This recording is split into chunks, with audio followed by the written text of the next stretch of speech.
దేవుని పరిశుద్ధ నామమునకు మహిమ కలుగునుగాక. ఆమేన్. ఈ ఉదయకాల శుభములు మీకు తెలియజేయుచున్నది రెవరెండ్ కె శ్యాంబాబు. శ్రమదినమున నీవు కృంగిన ఎడల నీవు చేతగాని వాడవగుదువు. సామెతల గ్రంథము 24వ అధ్యాయము 10వ వచనము. లోకములో అందరికీ శ్రమ కలుగుచున్నది. శ్రమ పడని వారు, శ్రమానుభవము లేని వారంటూ ఎవరూ లేరు. పరిశుద్ధ గ్రంథము అనేక విధములుగా శ్రమపడుతున్న బిడ్డలందరికీ తగిన సహాయమును, సానుభూతిని తెలియచేయడమే కాకుండా సమయోచితమైనటువంటి ఆలోచన కూడా దయచేయుచున్నది. దేవుని వాక్యము, ఆయన ఉద్దేశము వాక్యపూర్వకముగా ఎప్పుడూ కూడా బయలుపరుచుచున్నది. యోహాను సువార్త 16వ అధ్యాయము 33వ వచనములో, నాయందు మీకు సమాధానము కలుగునట్లు ఈ మాటలు మీతో చెప్పుచున్నాను. లోకములో మీకు శ్రమ కలుగును, అయినను ధైర్యము తెచ్చుకొనుడి, నేను లోకమును జయించి ఉన్నాను అని యేసు ప్రభువే తెలియపరిచి ఉన్నాడు. ఆయన చేసినటువంటి గొప్ప సేవలో ఎదురైనటువంటి శ్రమలన్నింటిలో నుంచి ప్రార్థనాపూర్వకముగా ఈ లోక సంబంధమైన వాటన్నింటినీ జయించగలిగి ఉన్నాడు. హెబ్రీ పత్రిక 5వ అధ్యాయము 7వ వచనములో, శరీరధారి అయ్యున్న దినములలో మహారోదనముతోనూ కన్నీళ్లతోనూ తన్ను మరణము నుండి రక్షింపగలవానికి ప్రార్థనలను యాచనలను సమర్పించి భయభక్తులు కలిగి ఉన్నందున ఆయన అంగీకరింపబడెను. ఆయన కుమారుడయుండియు తాను పొందిన శ్రమల వలన విధేయతను నేర్చుకొనెను అని తెలియజేయుచున్నది వాక్యం.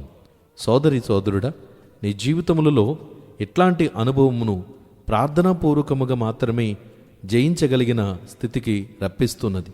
దేవుని వాక్యము నేర్పుచున్నది.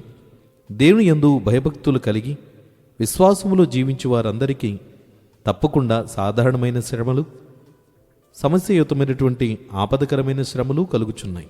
యాకోబు పత్రిక 5వ అధ్యాయము 13వ వచనములో, మీలో ఎవనికైనను శ్రమ సంభవించేనా అతడు ప్రార్థన చేయవలను అని వాక్యము తెలియజేయుచున్నది.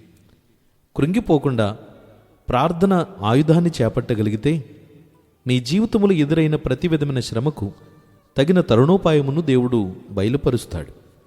శ్రమను బట్టి కృంగిపోతే అది మనల్ని ఇంకనూ భారభరితమైనటువంటి శ్రమలోనికి, దుఃఖములోనికి, వేదనలోనికి నెట్టివేస్తుంది. దేవుని వాక్యము తెలియజేయుచున్నది. ఆయనకు మొరపెట్టగలిగితే తప్పకుండా నీకు సహాయము చేస్తాడు. విశ్వాసముతో అనేక మంది దినాన్ని చేయవలసిన బాధ్యతాయుతమైనటువంటి పని ఇదే. ఒకవేళ మనము ఆ శ్రమలు కృంగితే ప్రార్థించువారిని, ప్రభువుకు ప్రార్థన చేయవారిని సంప్రదించాలని యాకోబు పత్రికలో 5వ అధ్యాయములో ఈ 13 నుంచి 17 వచనముల లేఖనములలో ఆత్మీయమైన సంగతిని తెలియజేయుచున్నది. పట్టుదలతో ప్రార్థన, విశ్వాస సహితమైన ప్రార్థన, నీతిమంతుని ప్రార్థన మనపూర్వకమైనటువంటి ప్రతిఫలాలు దయచేయుచున్నది.